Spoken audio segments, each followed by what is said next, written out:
13h, 14h. Europe 1, 13h. Avec Céline Giraud sur Europe 1, 13h19. Céline, c'est l'heure d'accueillir vos deux chroniqueurs du jour, le journaliste Yvan Iofol et le chroniqueur politique Olivier d'Artigol. Que je suis ravie de retrouver en ce début de semaine. Bonjour Yvan. Plaisir partagé. Bonjour Olivier, Bonjour. Bienvenue. Alors on a beaucoup à faire une fois encore aujourd'hui, parce que vous l'avez vu, le bal des consultations a donc démarré 2 jours pour François Bayrou qui est à Matignon, alors qu'Emmanuel Macron voulait nommer Sébastien Lecornu, le ministre démissionnaire des Armées.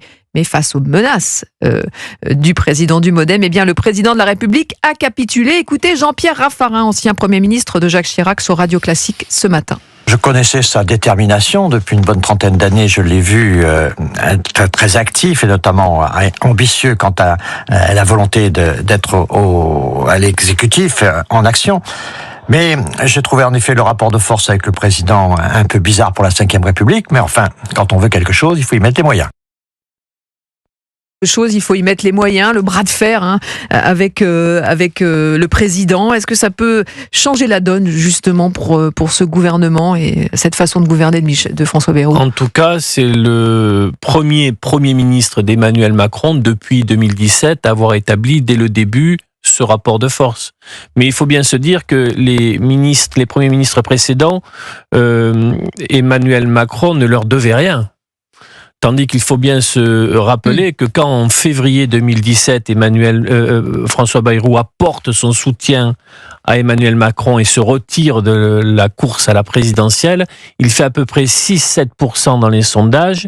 Il est à touche-touche avec François Fillon et c'est le soutien de François Bayrou et Emmanuel Macron qui permet justement à Emmanuel Macron d'avoir dans les sondages qui suivent l'ascendant sur le candidat de droite. Et est-ce qu'on lui tord dans le bras comme ça en gagnant ce bras de fer et il achète quelque part son indépendance, selon vous, Yvan Iofol? C'est ce que les commentateurs disent. Moi, je ne suis pas convaincu par ceci. Alors, naturellement, il a affirmé une autorité, mais enfin, Michel Barnier l'avait affirmé tout autant en disant qu'il voulait tourner la page. On a vu que c'était compliqué malgré tout. Et là, il est quand même dans la continuité de Macron.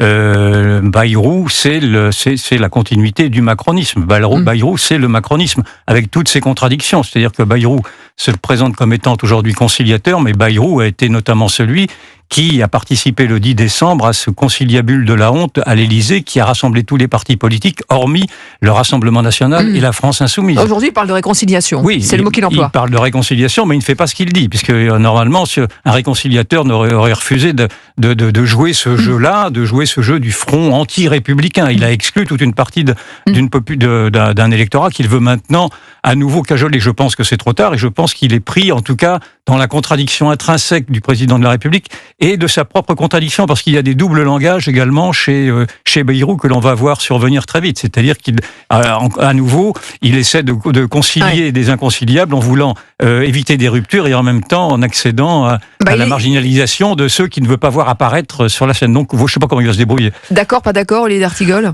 En tout cas, la méthode change. Emmanuel Macron lui a demandé de réunir de nouveau les responsables politiques sous le format habituel qu'apprécie Emmanuel Macron, format qui ne donne rien. On l'avait vu sur les rencontres de Saint-Denis et comme au début de semaine dernière, on rassemble tout le monde en excluant certains partis. Là, François Bayrou ne veut pas de grande messe, il veut du cap à cap, comme on dit en Berne. Non, mais justement, je vous pose la question, est-ce qu'en ayant finalement remporté son bras de fer face à Emmanuel Macron, il n'a pas acheté son indépendance justement, et il fait ce qu'il veut. Il y a un couple exécutif, en tout cas là, sur la manière de consulter les partis politiques, il n'a pas suivi la volonté d'Emmanuel Macron qui voulait reproduire le schéma passé. Il reçoit donc cap à cap, en commençant par le groupe politique à l'Assemblée nationale, le RN, le plus nombreux, en recevant tout le monde, sauf cap à cap, la France. Qu'est-ce que vous voulez dire Cap à cap, c'est du tête à tête, c'est-à-dire pas de multilatéral où tout le monde est là avec ses grandes tables qui ne servent à rien. Oui, cap à cap, c'est peut-être du Bernet, désolé. Face à face. Mais voilà, et je vais vous redonner un terme. François Bayrou est un cabourut, c'est-à-dire qu'il a la tête dure et il va faire comme bon lui semble sur la méthode. On revient sur quelque chose qui consiste... C'est comme ça qu'on le surnommait au rugby, c'est ça? Oui, un peu. Ouais, c'est ça, c'était son poste. Ne me lancez pas sur les anecdotes. Mais, si, quand même, mais en tout cas, il faut bien voir, il va falloir suivre ça de près. François Bayrou a été un allié d'Emmanuel Macron. Il arrive enfin à une responsabilité qui, en effet, qu'il souhaitait, qu'il a arraché d'une certaine manière. Ça va pas pour faire comme le bon vouloir, avec les bonnes volontés d'Emmanuel Macron. Il va qui pouvoir voulait lui dire mettre non. un macroniste pur jus, en l'occurrence. Oui, un collaborateur. Voilà. Et François Bayrou lui n'est a pas dit, un collaborateur. Il a dit on peut faire quelque chose de grand, faut pas faire quelque chose de petit. Mais déjà, on va voir si François Bayrou, avec sa nouvelle méthode, en rupture avec ce qui s'est fait auparavant, va trouver la voie de passage à l'Assemblée nationale. On en parlera dans quelques instants de la méthode François Bayrou. En attendant, est-ce que justement le fait de faire du chantage aussi, ça a été un élément puissant selon vous dans la négociation? Le chantage, en disant si jamais tu me mets pas, je retire mes billes. dans toute cette sinistre comédie politique où chacun maintenant essaie de tirer les intérêts vers lui. Et Bayrou, comme les autres, est d'abord motivé par, me semble-t-il, son propre destin. Il s'est autoproclamé présidentiable, et on voit bien d'ailleurs qu'il se projette maintenant en 2017. On verra bien. Moi, je ne suis pas fasciné par ce personnage. Enfin, il a beaucoup de qualités humaines. J'aime beaucoup son côté littéraire, son côté provincial. Tout cela me parle. Mais encore une fois, je le vois pris. Assez sceptique sur je le sur vois sa pris dans ses propension contradictions, à parce que je n'oublie. Moi, j'ai un peu de mémoire quand même, et je n'oublie pas qu'en 2012, quand il a lâché Sarkozy, il ne l'a pas simplement lâché sur la personne qu'il trouvait désagréable. On peut très bien comprendre ceci, mais il l'a lâché parce qu'il précisément il collait à la roue du Rassemblement national. Il faut reprendre du Front national de l'époque.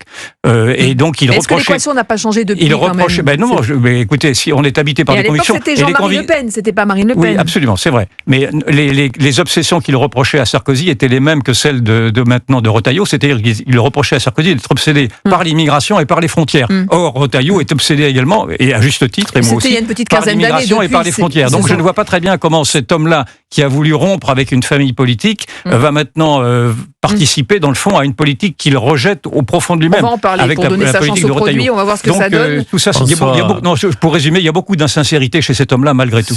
Dans le livre Abus de pouvoir, François Bayrou dit de Nicolas Sarkozy: il aime tout ce que je déteste et il déteste tout ce que j'aime. Il y avait aussi un affrontement de personnalité vis-à-vis de Nicolas Sarkozy, l'américain, d'une certaine forme de bling-bling. Je pense que la connexion humaine est beaucoup plus facile et fluide entre un Bayrou et un Retailleau, qui sont des terriens, que entre François Bayrou et Nicolas Sarkozy, qui en effet partageaient peu de passion. Ça c'est vrai, mais il n'empêche que Retailleau représente tout ce que Bayrou, jusqu'à présent, dans son itinéraire, a rejeté. Je suis obligé de regarder le parcours d'un homme, et le parcours d'un homme est précisément en rupture très systématiquement avec leur... Ça fait 40 ans qu'il est politique, on change, bien entendu, tout le monde change. Les faits dont vous parlez datent de 15 ans. Ça s'appelle des girouettes. Peut-être est-il girouette. Il est d'ailleurs un peu girouette. Voilà, mais ne faut-il pas l'être, justement, pour pouvoir avancer? Vous ne croyez pas? En tout cas, il est au centre. Et justement, c'est pour ça qu'il peut ratisser large. Un dernier mot peut-être dans le langage béarnais pour requalifier ce qui se passe actuellement. Vous avez dit cap à cap Gabourut pour dire que c'était une tête dure. Non, écoutez, en tout cas, il préside le conseil municipal ce soir à Pau, où la ville de Pau aura un budget. Au moins, Pau aura son budget. La France, on va attendre encore un peu. Bon, super. On reste ensemble. Permettez-moi de douter quand même sur l'efficacité du centrisme quand vous avez un président de la République qui se radicalise en voulant fracturer la société. Je ne crois pas à ce centrisme.